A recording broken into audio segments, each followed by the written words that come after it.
Hello student, ये class DRT first year के लिए है जिसमें अपना सब्जेक्ट है रेडियोग्राफी फर्स्ट पोजीशनिंग।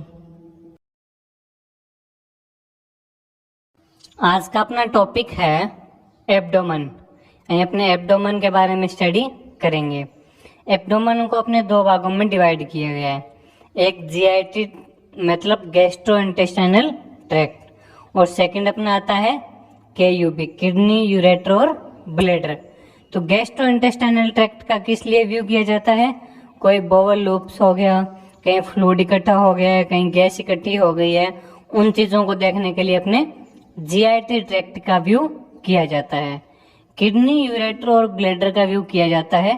कोई भी कैलकुलाई आ गई है, कोई भी ऑब्स्ट्रक्शन हो गया है, उस चीज को देखने के लिए अपने किडनी यूरेटर और ब्लैडर यानी केयूबी एक्सरे किया जाता है। यानी एब्डोमेन में कोई भी एबनॉर्मलिटी तो जैसे कि गैस्ट्रिक प्रॉब्लम हो गया, कोई कैलकुलाई हो गई एब्डोमेन रीजन में, तो उसके लिए अपने एब्डोमेन के व्यू किए जाते हैं। आपको बता दिया कि जीआईटी और केयूबी दो प्रकार से व्यू लिए जाते हैं। तो इसकी अपने आगे स्टडी कंटिन्यू करते हैं।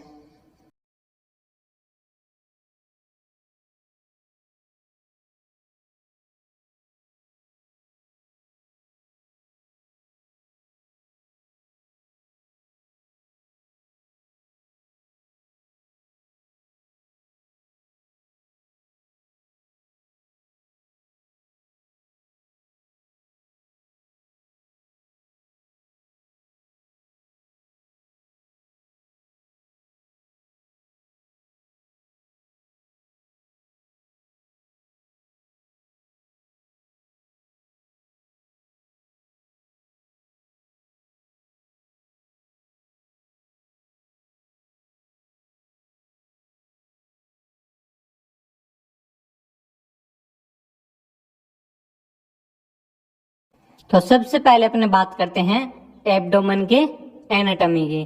एब्डोमेन की एनाटॉमी पढ़ लेते हैं। The abdomen is the region between the pelvis and thorax. Abdomen कहाँ होता है? पेल्विस और थोरेक्स के जो बीच का रीजन होता है उसको एब्डोमेन बोला जाता है। It contains the pancreas, stomach, intestine, liver, gall bladder, spleen, kidney and the blood vessels. Abdomen के अंदर अपने कौन कौन सी चीज आती है? पेनक्रियाज आता है, स्टमक आता है, intestine, liver, gall bladder, spleen, kidney and the blood vessels. ये सारी चीजें मिलकर अपने एब्डोमेन रीजन को कंप्लीट करती है। The abdomen X-ray is most commonly performed. It gives image of the liver, kidney, ureter, bladder, stomach and intestinal. जो abdomen का एक्सरे किया जाता है वो मोस्ट कॉमनली यानी महत्वपूर्ण तरीके से किस लिए किया जाता है? किडनी के लिए, यूरेटर के लिए और ब्लैडर के लिए यानी केयूबी हो गया अपना। स्टमक एंड इंटेस्टाइन यानी पूरा जीआईटी ट्रैक्ट हो गया। केयूबी और जीआईटी ट्रैक्ट दोनों चीजों के लिए व्यू किया जाता है। जीआईटी ट्रैक्ट में अपने क्या आता है? स्टमक और इंटेस्टाइन, और केयूबी में क्या आता है अपने? किडनी, यूरेटर, ब्लैडर और लीवर। इन चीजों को देखने के लिए अपने एब्डोमेन के नॉर्मली एक्सरे किए जाते हैं।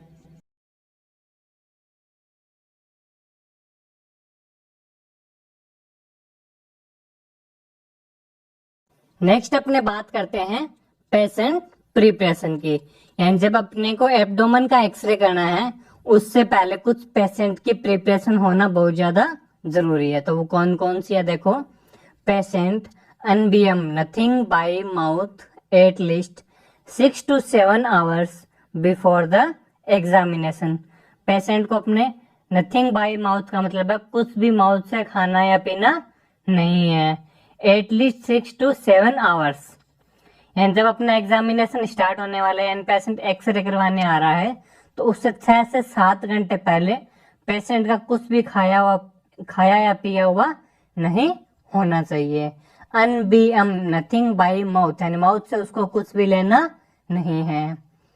Patient take laxative 1 day before it emptying the GIT and remove gas. अगर पेशेंट का पेट खाली नहीं हो पा रहा है तो पेशेंट को अपने क्या है, लग्जेटिव टेबलेट्स आती है और लेक्टलूज सॉल्यूशंस आता है जो पेशेंट को दे देंगे, जिससे क्या पेशेंट के GIT ट्रैक्ट एम्पिटी हो जाएगा और कोई भी गैस वगैरह वो रिमूव हो जाती है। यानी अपने GIT ट्रैक्ट को एम्पिटी करने के लिए पेशेंट को लग्जेटिव टेबलेट्स दी जाती है। Remove all radiopaque objects during examination.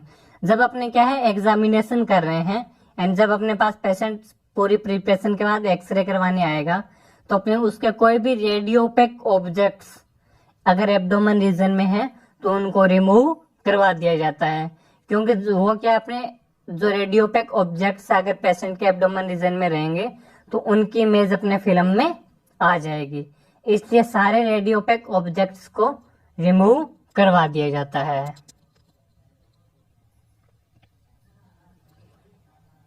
If perforation suspected the patient stand 5 to 10 minutes before examination. अगर पेशेंट के परफोरेशन है मतलब आंत फटना, परफोरेशन होता है आंत फटना, यानी आंत फट के गैस निकल रही है जो अंदर एब्डोमेन रीजन में भर रही है। अगर इस प्रकार के पेशेंट के कोई भी दिक्कत है तो अपने पेशेंट को एग्जामिनेशन से पहले 5 से 10 मिनट खड़ा रखते हैं, क्योंकि पेशेंट जब 5 से 10 मिनट खड़ा रहेगा तो उसकी वो जो गैस है वो क्या है ऊपर के लेवल में आ जाएगी सारी, जिससे अपने को पता लग जाता है कहाँ परफोरेशन हुआ है, कहाँ फ्लूइड इकट्ठा हो रखा है, कहाँ गैस भरी हुई है, उसका पता लगाया जा सकता है। Abdominal examination may be divided into following two categories is required different views। जो एब्डोमेन के एग्जामिनेशन है यानी एब्डोमेन के जो एक्सरे किए जाते हैं उनको दो कैटेगरी के अंदर डिवाइड किया गया है, जिनके अलग अलग व्यूज होते हैं। वो दो कैटेगरी कौन सी है, GIT गैस्ट्रो इंटेस्टाइनल ट्रैक्ट और KUB kidney ureter and bladder. यानी एब्डोमेन के एग्जामिनेशन को दो भाग में डिवाइड कर दिया गया है, कौन कौन सा, GIT और KUB, और इनके डिफरेंट व्यूज जिस प्रकार से अपने को रिक्वायरमेंट होती है उस हिसाब से इनके अलग अलग व्यूज किए जाते हैं। अब देखो नोट लगा के अपने को एक बात बताई गई है, the collimated beam correct anatomical site marker and gonad shielding should be select for every procedure। अपने क्या कोलिमेटेड बीम यानी बीम को कोलिमेट करना है, करेक्ट एनाटॉमिकल साइड मार्कर यानी किस चीज का अपने को व्यू लेना है, कहाँ सेंटरिंग करनी है, कौन सी चीज क्लियर आनी चाहिए वो, और गोनाड शील्डिंग यानी गोनाड शील्डिंग भी बहुत ज्यादा जरूरी होती है। Should be select for every purpose procedure. अपने कोई भी प्रोसीजर कर रहे हैं तो उसमें इन चीजों का ध्यान रखा जाता है कि अगर बीम को कोलिमेटेड करने की जरूरत है तो बीम को कोलिमेटेड करते हैं, करेक्ट एनाटॉमिकल साइड मार्कर होना चाहिए और गोनाड शील्डिंग का पूरा ध्यान रखा जाता है। 3 basic method for reduce exposure. अगर अपने को पेशेंट का एक्सपोजर रिड्यूस करना है यानी पेशेंट को ज्यादा एक्सपोजर नहीं दिया जाता है, पेशेंट का एक्सपोजर कम करने के लिए अपने इसमें 3 बेसिक मेथड्स बताए गए हैं। कौन कौन से हैं, minimum exposure time, maximum distance, use proper shielding. यानी जो एक्सपोजर टाइम है वो मिनिमम रखना, बिल्कुल कम रखना है। मैक्सिमम डिस्टेंस, डिस्टेंस अपने जितनी रख सकते हैं ज्यादा उतनी रखी जाती है। यूज प्रॉपर शील्डिंग, और अपने को शील्डिंग का पूरा ध्यान रखना है यानी रेडिएशन प्रोटेक्शन का पूरा ध्यान रखा जाता है।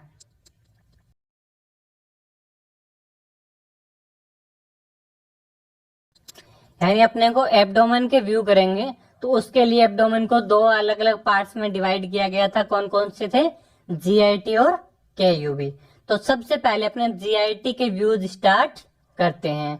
तो पहला आता है अपना GIT gastro intestinal tract. Film of abdomen should be taken in erect position to demonstrate fluid level and supine position consider gas fluid bowel loops.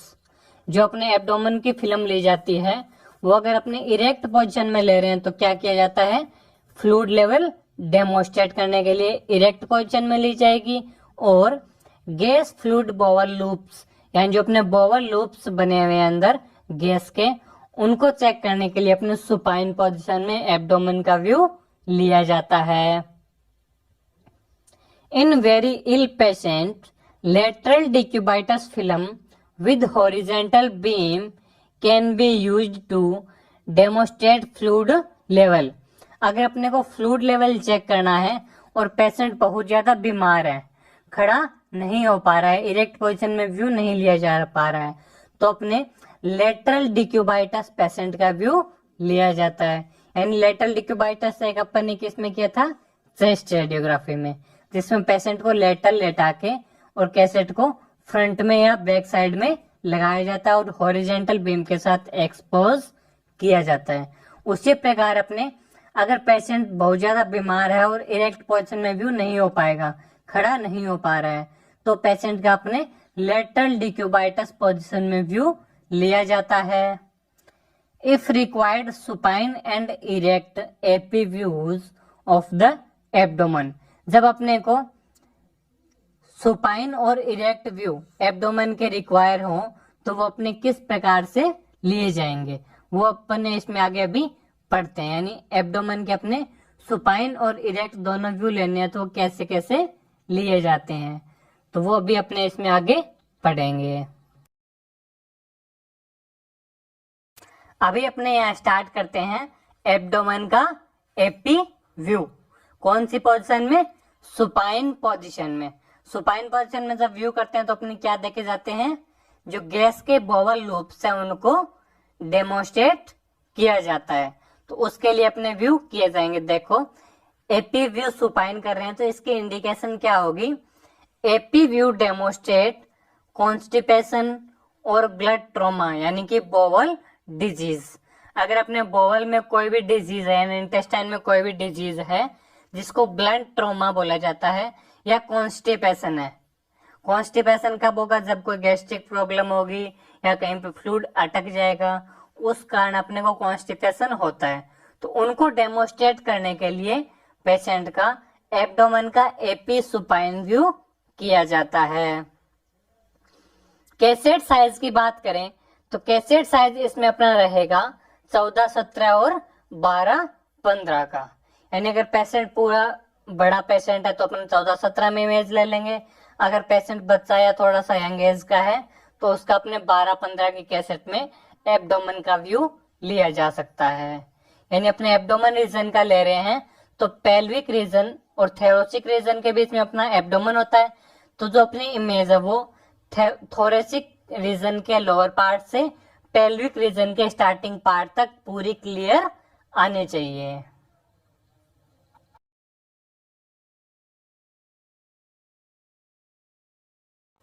अब अपने बात करते हैं पोजीशन ऑफ पेशेंट। पेशेंट की पोजीशन इसमें क्या रहेगी, the patient lies supine on the X-ray table. Patient को एक्स-रे टेबल पर सुपाइन पोजीशन में लेटाया जाएगा।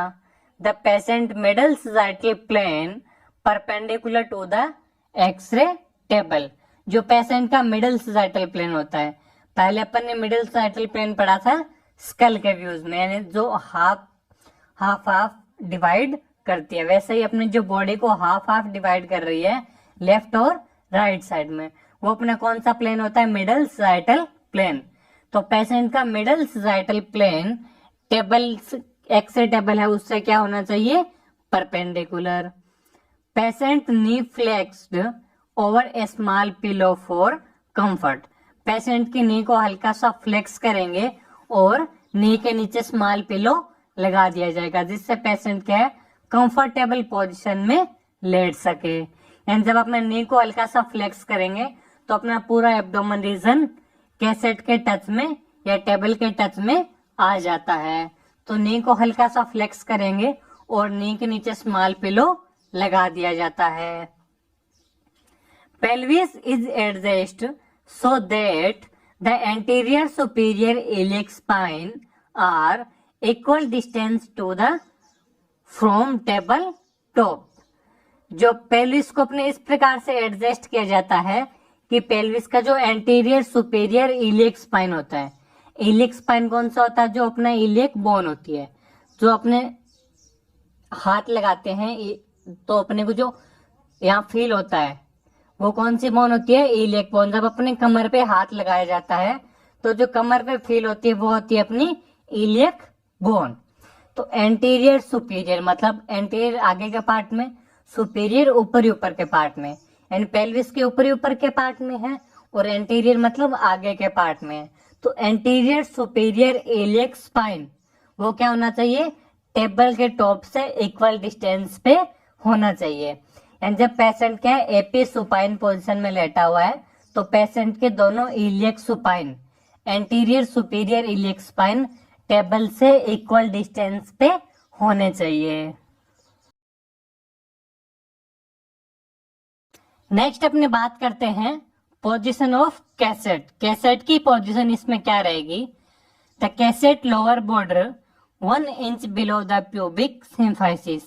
कैसेट की जो लोअर बॉर्डर है उसको प्यूबिक सिम्फाइसिस से 1 इंच नीचे रखते हैं, और अपर बॉर्डर वो अपनी कहां तक आ जाएगी, डायफ्राम से ऊपर थोरेसिक कैविटी तक आ जाएगी, यानी जिसमें अपना स्टमक और इंटेस्टाइन पूरी कंप्लीट आनी चाहिए। उस हिसाब से अपने क्या कैसेट की पोजीशन लगाई जाती है। यानी कैसेट की लोअर बॉर्डर प्यूबिक सिम्फाइसिस से 1 इंच नीचे रखी जाएगी। सेंटरिंग की बात करें तो सेंटरिंग कहाँ रहेगी अपनी, central ray over the umbilicus at right angle to the film on full expiration during exposure. Centering कहाँ की जाएगी, बिल्कुल अपनी अम्बलाइकस पे सेंटरिंग की जाएगी, अपनी जो नाभि होती है उस पे सेंटरिंग की जाएगी, क्योंकि ये क्या थोरेसिक केज के बिल्कुल एब्डोमेन रीजन के बिल्कुल बीच में होती है। इस पे अपने अम्बलाइकस पे सेंटरिंग करेंगे, और जब अपने एक्सपोजर करेंगे तो फुली एक्सपायरेशन में करेंगे, यानी पेशेंट के द्वारा पूरा श्वास बाहर निकाला जाएगा और उसके बाद में अपने क्या है एक्सपोज किया जाता है, क्योंकि जो बॉल के अंदर गैस वगैरह होती है वो उसकी इमेज क्लियर आ जाए, इसलिए फुली एक्सपायरेशन में अपने एक्सपोजर किया जाएगा। यानी कैसेट की लोअर बॉर्डर कहाँ पे आ गई अपने प्यूबिक सिम्फाइसिस से 1 इंच नीचे। और सेंटरिंग की बात करें तो सेंटरिंग होगी अपनी अम्बलाइकस पे।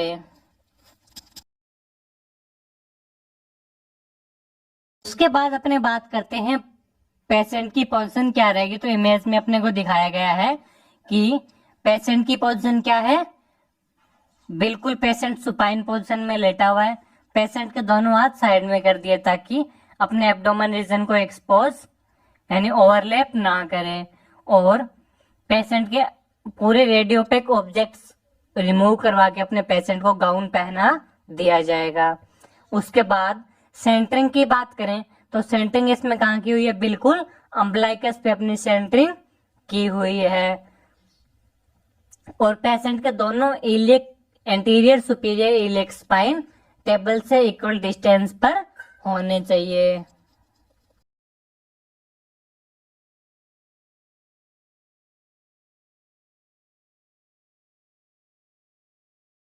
नेक्स्ट अपने बात करते हैं रेडियोलॉजिकल अपीयरेंस के। इसमें रेडियोलॉजिकल अपीयरेंस क्या रहेगा, gas filled bowel loops are visible and any foreign body और soft tissue structure are seen. कोई भी अपने बॉल में गैस फिल्ड लूप्स है, यानी बॉल है उसके अंदर गैस के लूप्स बने हुए हैं, वो अपने को क्लियरली विजिबल हो जाएंगे, क्योंकि गैस अपने को क्या है ब्लैक ब्लैक अलग ही दिखाई देती है। गैस हमेशा ब्लैक दिखाई देगी और फ्लूइड है वो व्हाइट दिखाई देता है। तो अपने को ब्लैक ब्लैक गैस की शेडो गैस के लूप्स दिखाई देंगे। और कोई भी फॉरेन बॉडी है जो अपने इंटेस्टाइन में चली गई है तो उसकी इमेज आ जाएगी, और अपने जो सॉफ्ट टिश्यूज हैं उनकी इमेज भी अपने को हल्की हल्की दिखाई देती है।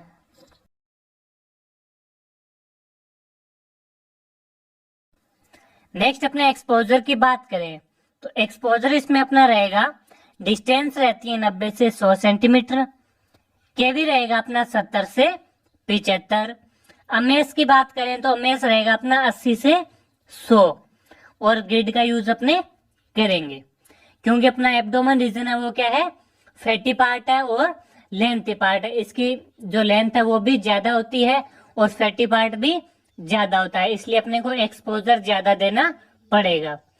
तो इसमें अपन ने केवी कर दिया 70 से 75 और अमेज कर दिया 80 से 100 क्योंकि फैटी पार्ट के लिए एक्सपोजर बढ़ा दिया। जब अपन ने एक्सपोजर बढ़ा दिया तो उसमें लो क्वालिटी की रेडिएशन भी निकलेगी, फैटी पार्ट है इसलिए स्कैटर्ड रेडिएशन भी होगी, तो अपने ग्रिड का यूज भी करेंगे। ग्रिड क्या काम आती है, अपने लो क्वालिटी की रेडिएशन और स्कैटर्ड रेडिएशन को रोक लेगी और जो हाई क्वालिटी की रेडिएशन होगी उसी को फिल्म तक जाने देगी, जो फिल्म को अच्छी तरह एक्सपोज करेगी और जो अपने पास इमेज आएगी लास्ट में पूरी तैयार होके वो पूरी क्लियर इमेज आती है, इसलिए अपने इसमें ग्रिड का यूज भी किया जाता है। नेक्स्ट पॉइंट अपना आता है रेडिएशन प्रोटेक्शन। रेडिएशन प्रोटेक्शन करना भी बहुत ज्यादा जरूरी होता है क्योंकि यहाँ के अपना एब्डोमेन रीजन है और पेल्विस रीजन है। तो रेडिएशन प्रोटेक्शन में क्या करेंगे, applied 10 days rule for female and gonads are shielded. अगर अपने फीमेल का एक्सरे कर रहे हैं तो अपने 10 days रूल का ध्यान में रखेंगे और अगर अपने मेल का एक्सरे कर रहे हैं तो उसमें गोनाड शील्डिंग को अच्छी तरह प्रोटेक्ट करेंगे, यानी गोनाड शील्डिंग की जाएगी ताकि गोनाड्स को एक्सपोजर ना लगे। रेडिएशन प्रोटेक्शन का अपने को पूरा ध्यान रखना है।